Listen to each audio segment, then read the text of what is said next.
The streets of Caracas are calm at this hour, even though on Tuesday afternoon the Venezuelan Defense Minister Vladimir Padrino Lopez announced the mobilization of over 200,000 between soldiers and members of the militia to respond to what he says is an imperialistic threat from the United States. Now sources are telling CNN that the White House is yet to make a final decision on whether to conduct strikes against the drug facilities in this country. But the government of authoritarian President Nicolás Maduro is taking that threat very, very seriously.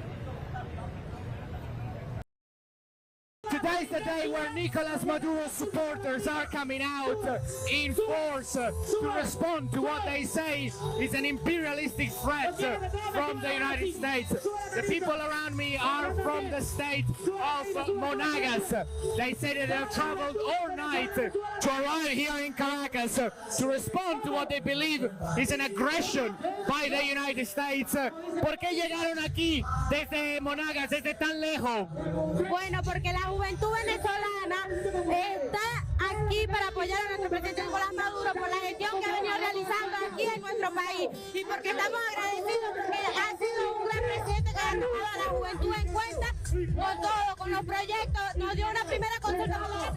This march is for young people, students, university students, and Andrea here just next to me said that Nicolás Maduro, in her opinion, is supportive of young people causes and they are here to show their support. It's not that Nicolás Maduro is extremely popular in Venezuela. However, this shows that the government still controls a base of support, especially outside of Caracas. For CNN, this is Stefano Pozzebon, Caracas. We support Venezuela. We'll go out to the streets to defend our homeland with tooth and nail. We are receiving the call from the President of the Republic to defend our homeland. The problems of Venezuelans should be resolved by Venezuelans. I do not pass comment on the domestic problems of a foreign country. We come from the state of Guiana Esquiva. We traveled 19 hours. We arrived at 7 in the morning. It was an experience getting here. But here we are, the youth always present. I feel worried because this affects everything. There is a lot of tension. The United States should not interfere in this manner. I think it's an abuse.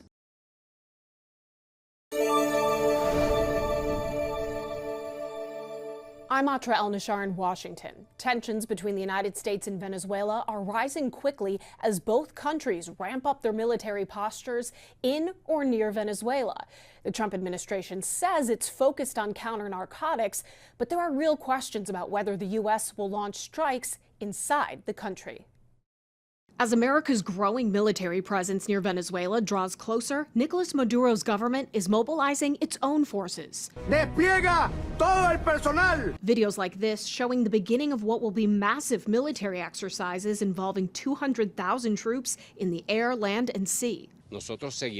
We will continue in our determination to prepare ourselves to defend our homeland in all areas. Whatever the threat, its intensity, its proportion, etc. This came shortly after the U.S. military announced the Gerald R. Ford Carrier Strike Group, with 4,000 sailors aboard, led by the world's largest aircraft carrier, entered Southern Command Tuesday. On the U.S. side, it's plainly too large for a pure counter-narcotics operation.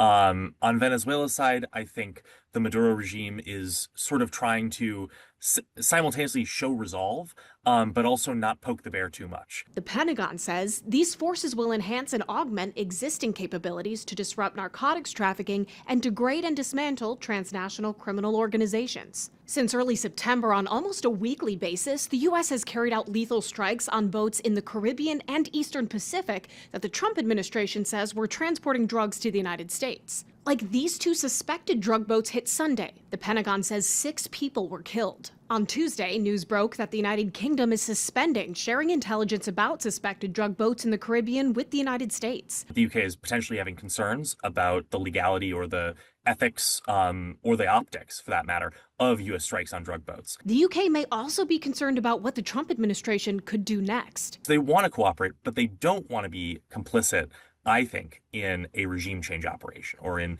unilateral U.S. military attacks on Venezuela.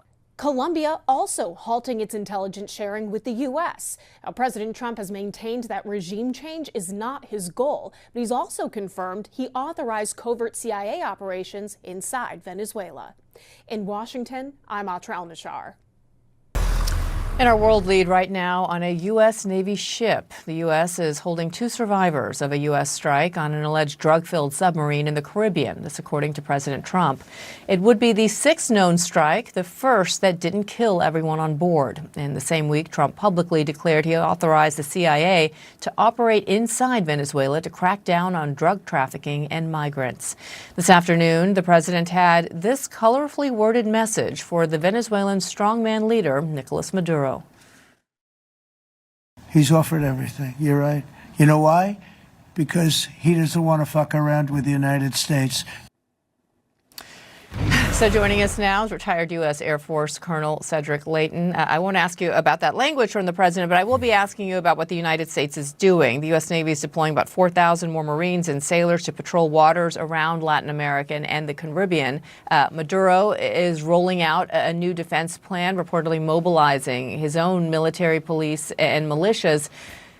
Could movements like this mean that both countries are preparing for potentially a larger conflict? Yeah, Bianna, that unfortunately is often historically the case, that when countries mobilize their forces, here we have some Marines getting ready for a training mission, and here we have the Venezuelan National Guard, and they are moving into what looks like a training mission as well. So these are the kinds of things that we have to watch out for, because as troops deploy to areas, we've got about 4,000 U.S. troops in and around Venezuela right now. That could be a telltale sign that they're trying to do something. And once those wheels are set in motion, sometimes it's very hard to stop them.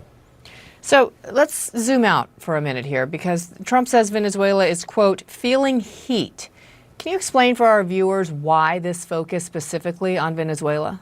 So there's several different factors here, Bianna, but one of them is Tren de Aragua. This is a group that President Trump talks a lot about. They started in Venezuela, but they are in many other places. They also operate here in the United States. One of the things that they do is very clearly and very badly human trafficking. They also do target migrants as part of that human tracking effort. Money laundering is also one of the key elements that they do, and probably most importantly to the U.S. administration is drug smuggling. So that's one aspect of it right there. Then you've got the military aspect. There are many air bases that the Venezuelans have, but these are 2 of the main ones, El Libertador and Lieutenant Teniente Vicente Landeeta Gil Air Force Base. They are in this part of Venezuela, and what they have are F-16s, American-made F-16s, and Russian-made Su-30s. So there is military power in Venezuela, and part of it is, of course, supported by Russia and also by Cuba. The other thing about Venezuela is they have oil, and one of the key elements of that is what is called the Orinoco Belt. There's several different factors here. Venezuela had a lot of oil in the Maracaibo region off to the west here, but they also have a lot of oil potentially in these parts. Plus, they also have a potential dispute with Guyana in the Essequibo region. Yeah, it used to be one of the richest countries in the world, given their oil reserves. I do want to ask you and get your take on the head of the U.S. Southern Command stepping down. This is Admiral Alvin Halsey, who led operations in the Caribbean for only a year.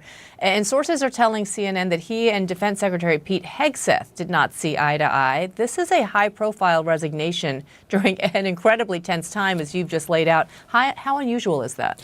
It is very unusual. Usually when tensions ramp up in a particular theater that is a theater of potential conflict, the person in charge of that combatant command, in this case Southern Command, would stay on in the job and see things through. But what is clear to me about Admiral Halsey stepping down is that there must be some policy disagreement going on here. And one of the key factors is that these attacks against the little ships that we've seen off the Venezuelan coast, they may not quite fit in with the construct of the laws of war. And that's a key factor and could have resulted in his early retirement. All right. Colonel Cedric Leighton, thank you so much. Good to see you. Good to see you too, Bianna.